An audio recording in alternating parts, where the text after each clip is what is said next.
Hello दोस्तों, मैं हूँ अभिजीत और आप देख रहे हैं स्टार इन्फोटेक CNC। दोस्तों, जैसे कि आपको मालूम है, यहाँ पे CNC VNC का ट्रेनिंग प्रोवाइड किया जाता है। ये हमारा VNC मशीन है, यहाँ पे हम 1 महीने का ट्रेनिंग चलाते हैं। आज सुबह एक यहाँ पे दुर्घटना हुआ। ये हुआ कि एक लड़का था, एक स्टूडेंट हमारा, जो यहाँ पे प्रोग्राम डाल रहा था और गलती से ऑफसेट एक टूल का लिया गया और रन किया दूसरा टूल। उसकी वजह से वो जाके यहाँ पे प्लेट के अंदर टकरा गया। आप देख सकते हो यहाँ पे डैमेज हुआ है और इसका जो दूसरा टुकड़ा है ये मेरे हाथ में है, आप इसको भी देख सकते हो। तो इस प्रकार से यहाँ पे टूल डैमेज हो चुका है। इस वीडियो में मैं आपको वही बताना चाहता हूँ, यानी कि मैं सिखाना चाहता था मेरे स्टूडेंट को कि ये ना हो, इसके लिए आप क्या क्या कर सकते हो, यानी कि आप कौन सा प्रिकॉशन ले सकते हो। तो मैंने सोचा कि चलो इसका एक वीडियो भी बना देते हैं, तो आपको भी पता चले कि क्या प्रिकॉशन लेने से इस दुर्घटना को हम यहाँ पे टाल सकते हैं। ठीक है, तो इस वीडियो में हम देखने वाले, मैं एक एक पॉइंट आपको बताऊंगा, आप ज़रूर देखिए। दोस्तों, सबसे पहले ऑफसेट लेने से पहले टूल को आपको कॉल करना होगा। उसके लिए आप MDI मोड में जाइए, टूल को कॉल कीजिए। मैगजीन में जो पॉकेट रहेगा उस नंबर का वो इंडेक्स होके नीचे आ जाएगा, ATC उसको इंडेक्स करवा देगा। यहाँ पे स्पिंडल में खाली पॉकेट आएगा, वो पॉकेट नंबर आपको यहाँ पे दिखेगा HDT। ये जो है, ये आपने जो टूल बुलाया है उसका नंबर है, और NXT यानी कि नेक्स्ट टूल, ये आने वाला नंबर होता है, ये आपको यहाँ पे शो करेगा। तो आपको तो पता होगा कि आपने 4 नंबर टूल को बुलाया, तो जो खाली पॉकेट है उसमें आपको 4 नंबर पे लगने वाला टूल ये इसके अंदर क्या करना है, डालना है। उसके लिए यहाँ पे बटन है, क्लैम्प बटन, इसके द्वारा आप टूल को यहाँ पे लगा सकते हो, लोड कर सकते हो। ये पहली चीज़ है, ये इम्पोर्टेंट है।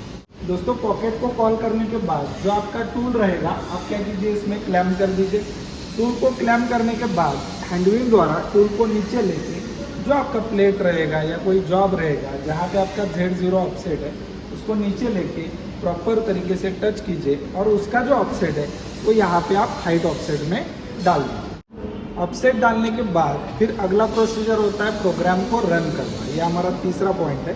तो उसके लिए आप ऑटो मोड में जाएंगे, लेकिन बहुत बार ये गलती होती है कि हम सिंगल ब्लॉक को ऑन करना भूल जाते हैं। तो ये गलती नहीं करना है, आपको यहाँ पे सिंगल ब्लॉक को कंपलसरी ऑन रखना है, जिसके कारण क्या होगा, तो आप एक एक ब्लॉक को रन करोगे। इसके बाद आपको क्या करना है, जो फीड है इसको आप 0 कर दीजिए, यानी कि कोई भी ब्लॉक रन करने से पहले आपका फीड यहाँ पे 0 होना चाहिए। ऐसा क्यों? मान लीजिए आपने क्या किया, फीड 100 पे रख दिया और गलती से यहाँ पे साइकिल स्टार्ट कर दिया, तो टूल आके डायरेक्ट उस पोजीशन पे खड़ा हो जाएगा। अगर ऑफसेट सही है तो कोई हानि नहीं होगी, लेकिन ऑफसेट गलत है तो ये जो अभी हुआ है यहाँ पे, यही वहाँ पे हो सकता है। तो आप क्या कीजिए, इसको टालने के लिए फीड को 0 कर दीजिए। उसके बाद ऑटो मोड सिलेक्ट कीजिए, सिंगल ब्लॉक सिलेक्ट कीजिए और एक हाथ अपना साइकिल स्टार्ट पे, एक हाथ फीड के ऊपर रखिए। किसी भी प्रोग्राम को रन करने से पहले आपको प्रोग्राम बटन दबाइए, इसके बाद चेक स्क्रीन दबाइए, चेक दबाने के बाद ऑल दबाइए। ऑल में यहाँ पे डिस्टेंस टू गो, ये बहुत ही ज़रूरी है, क्योंकि ये जो होता है ये आपको वो बता रहा है कि टूल उस पोजीशन पे पहुँचने के लिए कितना डिस्टेंस अभी भी बाकी है। तो ये ऑपरेटर के लिए या जो सेटर है, जो सेटिंग लगा रहा है, उसके लिए बहुत ज़रूरी होता है। हम क्या करेंगे, प्रोग्राम को स्टार्ट करेंगे, यहाँ पे मुझे डिस्टेंस दिखाई देगा, फीड को धीरे धीरे बढ़ाते जाएंगे, टूल नीचे आता जाएगा। कितना डिस्टेंस अभी भी बाकी है ये आपको यहाँ पे शो किया जाएगा। आपका ध्यान इसके ऊपर होना जरूरी है, साथ ही साथ अंदर भी आपको ध्यान देना जरूरी है। तो ये चीज भी आपको यहाँ पे करनी जरूरी है। इस प्रकार से आप 3 पॉइंट अगर ये फॉलो करते हो तो आपका ये काम यहाँ पे बन सकता है, इस प्रकार की दुर्घटना नहीं होगी। तो इस प्रकार से आप दुर्घटना को यहाँ पे बचा सकते हो। लेकिन मान लेते हैं कि अगर आपसे गलती से दुर्घटना हुई, ठीक है, तो इससे होने वाला जो नुकसान है वो क्या हो सकता है, ये हम देख लेते हैं। तो ये जो स्पिंडल है जिसके अंदर हमने टूल को बिठाया हुआ है, होता यह है कि वो एकदम रैपिड से जाके टकरा जाएगा। उसके कारण क्या होगा कि स्पिंडल के रनआउट में प्रॉब्लम आ जाएगा, और अगर VNC के स्पिंडल में रनआउट में प्रॉब्लम आ गया तो वो बहुत बड़ी दिक्कत है। उसको रिपेयर करने के लिए आपको बेरिंग भी उसका बदलना पड़ सकता है। तो ये खर्चा लगभग लाख सवा लाख के आसपास जा सकता है। दूसरा ये हो सकता है कि आपका जो एक्सिस है, X एक्सिस या Y एक्सिस या Z एक्सिस, इस एक्सिस में बैकलैश आ सकता है। बैकलैश मतलब क्या होता है कि जब टूल किसी पॉइंट पे पहुंचना चाहता है तो वो 5 माइक्रोन 10 माइक्रोन या 20 माइक्रोन आगे पीछे इधर उधर हो सकता है। तो ये भी नहीं होना चाहिए, यानी कि आपकी एक्यूरेसी जो है ये यहाँ पे बिगड़ सकती है। तो ज़रूर ध्यान दीजिए, इस प्रकार से दुर्घटना ना हो इसके ऊपर आपको ध्यान देना बहुत ज़रूरी है।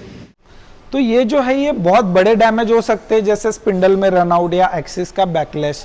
इससे छोटा डैमेज, अगर मान लीजिए कि यहाँ तक पहुँच नहीं पाते लेकिन छोटा डैमेज, टूल आपका आके टकरा चुका है, तो सबसे पहले तो टूल आपका 100% टूटने वाला है। साथ ही साथ टूल को हमने जिस कॉलेट में होल्डर में बिठाया हुआ है वो कॉलेट भी वहाँ पे डैमेज हो सकता है, यानी कि मिनिमम उसका खर्चा भी लगभग आपका 8 से 10 हज़ार तो कम से कम आने ही वाला है। यानी कि डैमेज होना ये बहुत बुरी बात है और इसको हम कंट्रोल कर सकते हैं अगर आप चाहते हो।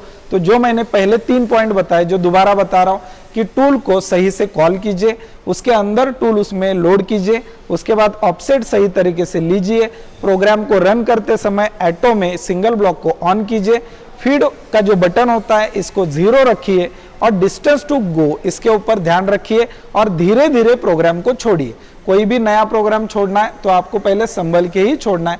एक बार प्रोडक्शन चालू हो गया तो बाद में आप उसको 100% पे रख सकते हो। तो इस वीडियो में बस आपको यही समझाना था। इसी प्रकार से हमारे यहाँ पे ट्रेनिंग चलता है। अगर आपको लगता है कि नहीं मुझे भी जाना है, मुझे भी प्रैक्टिकली प्रोग्रामिंग सीखना है, तो आप ज़रूर यहाँ पे आइए। 8 दिसंबर को हमारा बैच है, इसमें हम 1 महीने का ट्रेनिंग करवाते हैं। डेली 3 घंटा थ्योरी, 4 घंटा प्रैक्टिकल होता है। ये मशीन प्रैक्टिकल के लिए रखा है। ठीक है, ये डैमेज हुआ, छोटे मोटे डैमेज होते ही रहेंगे, आप आओगे, गलतियाँ सबसे होती है, तो इसी प्रकार से यहाँ पे भी हुआ है। चलिए, उसमें कोई दिक्कत नहीं है। तो ज़रूर अगर आपको ट्रेनिंग करना है यहाँ पे आइए, हमारे चैनल को सब्सक्राइब कीजिए ताकि इसी प्रकार से हम आपको सिखाते रहें और आप सीखते रहें। Thank you.